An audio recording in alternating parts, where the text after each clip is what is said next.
Chris Hedges is a rather interesting guy. He's a lefty, and he's very critical of the government, and he's a self-professed member of the resistance, I guess. And recently he was at an event where someone asked him about Antifa, and I thought his response was really good. During Occupy Wall Street, he wrote an article about how the Black Bloc was the cancer of Occupy. And first, let me just play this quick. It's a couple-minute segment, how he describes Antifa and the Black Bloc and the far-left protesters. And then I want to talk about issues relating to the left, the right, Antifa, etc., coming off of what Chris Hedges says. But seriously, this is fascinating stuff. Chris Hedges is a lefty. No one could ever claim that he's not. And what he says is actually really interesting. So let's jump right in. Hi. In light of your comments about resisting, taking it to the streets, shutting it down, I know the buzzword now is we all need to choose civility, but I just noticed when you began, you made some comments about the Antifa demonstrators, and they didn't sound very positive. No. Could you sort of expand on that a bit? Well, I've written about it. During the Occupy movement, I wrote about the Black Bloc, and I call them the cancer of Occupy. Look, the problem with Antifa and the Black Bloc is that in the name of diversity of tactics, they really only have one tactic, they serve the interests of the state. And the interests of the state is to demonize the resistance movement, make people afraid of it, and infiltrate it. And I would argue that a huge percentage of these people are cops. Infiltrate it and get them to carry out acts of violence to justify state repression. You want to know who wrote the best about anarchist violence? Is Lenin. He got it. He understood how dangerous that was to the revolution. And look, resistance is not a form of catharsis. It's tactics, it's strategic. Our job is to bring them down. And as the great theorists of revolution, Crane Brinton, Jeffrey Davies, and others have pointed out, no revolution succeeds, and this was true in the revolutions I covered in Eastern Europe, until a significant percentage of the security apparatus and the civil bureaucracy defects. Because once they defect, it creates paralysis. So I was in East Germany. You have demonstrations in Leipzig. Erich Honecker, the communist dictator, for 19 years, sends down an elite paratroop division, which is going to fire on the crowd. They get there, the local communist authorities block it, Honecker's out of power within a week. That's because these people know, I used to get in a battle about taunting the cops in Zuccotti. And I remember kind of flippantly, which I shouldn't have done, saying to a group in Zuccotti, the people who carried out the most egregious abuses in Zuccotti were the white shirts. They were the officers. Once the white shirts weren't around, there was a lot of almost fraternization between the blue uniformed and the kids. So in this talk, I said, look, we only have to deal with the white shirts for a couple hours, these white shirted assholes, for a couple hours a day. These cops have to deal with them all day long. So they shut down Zuccotti, and I'm giving a talk in New York. And at the end, this man comes up to me and he goes, I'm a white-shirted asshole and I read all of your books. Now, he might be the only one, but I shouldn't have said that. Because we will not succeed unless we bring with us substantial sections of those within the power system. All right, so he goes on, and I'll put a link to this in the description because it's actually really fascinating. I want to also say, I think Chris Hedges is a bit to the left of me, or he's much more revolutionary than I am, because I don't think we should tear the system down. I'm one of those dirty liberal reformists, I guess, where I believe that we should strive to make things better, and over time things will become better. But I also think he highlights really important things. For one, everything that I've said about Antifa, and the reason why I've called them out, spot on.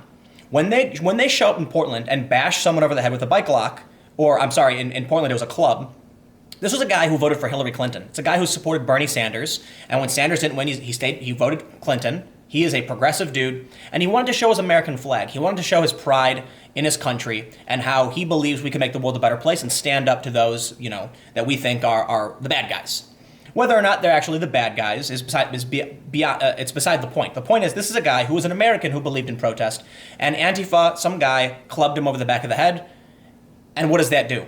It shows the left and the progressives that these people are scary and dangerous. It shows the conservatives that even if you are a progressive and want to show support for your country, they will club you. It scares people. And one of the things I've said time and time again is that when you see Antifa go out in the street and they commit these acts of violence, they are helping the right. They are helping the government and the state and the establishment. And it's really funny because the people who call it Antifa tend to be conservative, but really, if you follow strategy and you look beyond the surface, I think the conservatives should be happy that Antifa does what they've done.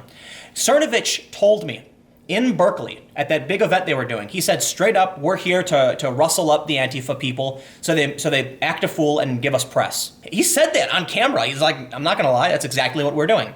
And this is what Antifa does. It makes people run to the conservatives. It makes them run to law and order. They see Antifa attacking people and they say, please, police, help us, protect us from these violent individuals. And so it helps the system. It's really funny how that works, isn't it? So as much as a lot of people complain about Antifa, even Mike Cernovich and Milo fully acknowledge the benefits they receive from Antifa being violent. And it's really interesting how Chris Hedges, he also talks about how if any revolution or change is going to be successful, you have to actually convince the people, the security apparatus, to side with you. And you're not going to do that. Like we saw in Portland, these Antifa people were yelling the N-word at a cop, saying a whole bunch of really racist things. You think any of these cops want to agree with you when you're yelling the N-word at the top of your lungs? It's really happened. It was anti-ICE protesters. They were protesting ICE and police, calling the cops bastards, and screaming the N-word as loud as they can over and over and over again. I couldn't, I mean, I want to say I couldn't believe it, but I actually have activist friends who told me, yeah, Portland's really racist. Even the far left, they have no problem yelling this. And we saw the same thing with a black Proud Boy getting yelled. They were yelling racist stuff at him too. If you want to change the system, like I'm talking revolution, then you need to shatter the confidence of those who work within the system. But you're not going to do that by attacking them and getting the public to call for help from the police. So another thing that he mentions is that how he called the white shirts assholes. Those are supervisors, right? They're the higher ranking police officers, and how he shouldn't have done that. And he's spot on as well. This is what's really funny about this whole left-right thing. I agree with Chris Hedges on so much. I think he's a bit more radical than I am. I'm not necessarily saying we want to tear down the system. Like it sounds like that's what he's saying. But I think that we want to mend the system. We want to fix things. We want to bring people together, and we want to have a more cooperative system. Hence, I am a lefty. I believe in like cooperative systems and right, whereas depending on how you define left and right, it can be different, but right is like competitive. You have the free market where people, compete, and then you have the cooperative market where it's like, the left is kind of like co-ops and people work together and it's, but I feel like maybe this is like a part of my evolution and my growth, but there was a period where I was straight up, like I tweeted that Donald Trump was a xenophobic racist or whatever, and I was like, I feel like what he's doing is bad and it's war, and it's not like that's unique to Trump. I certainly said disparaging things about Obama for doing the same stuff, because I was always like kind of, in agreement with people like Chris Hedges about the problems of the establishment. But I learned that attacking people and insulting them does nothing for building alliances and actually fighting to make the world a better place.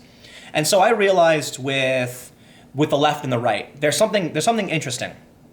I tweeted about this the other day, that standing up for free speech, for being innocent until proven guilty, and nonviolence, these are not left and right issues. These are positions of liberty.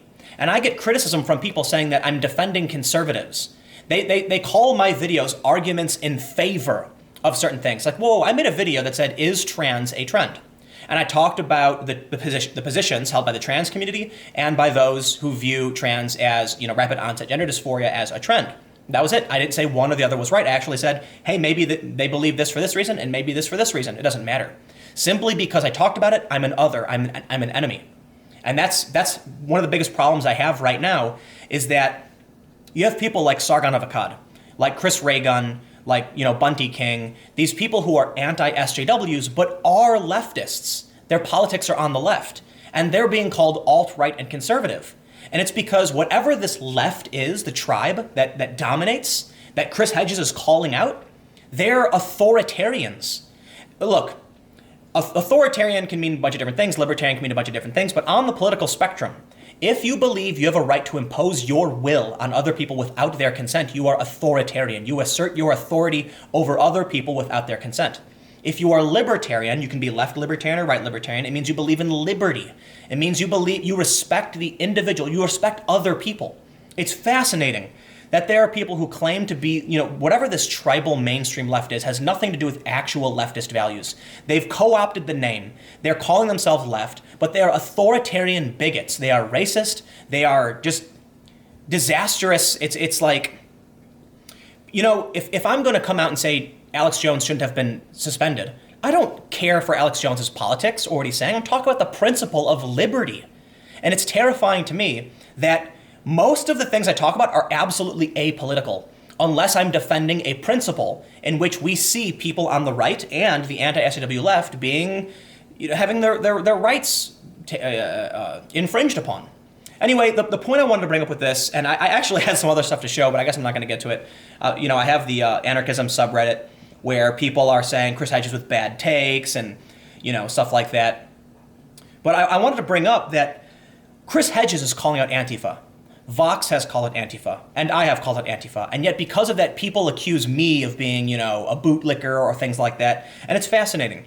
If Vox can do it, if The Atlantic can do it, if The Washington Post can do it, and even Chris Hedges, who is a revolutionary leftist, can do it, then certainly Antifa is not an ally of the actual left. There is a real left in this country, people who have cooperative values, social liberal values, who don't agree with conservatives and traditionalism for the most part, right? It's not absolute, there's nuance.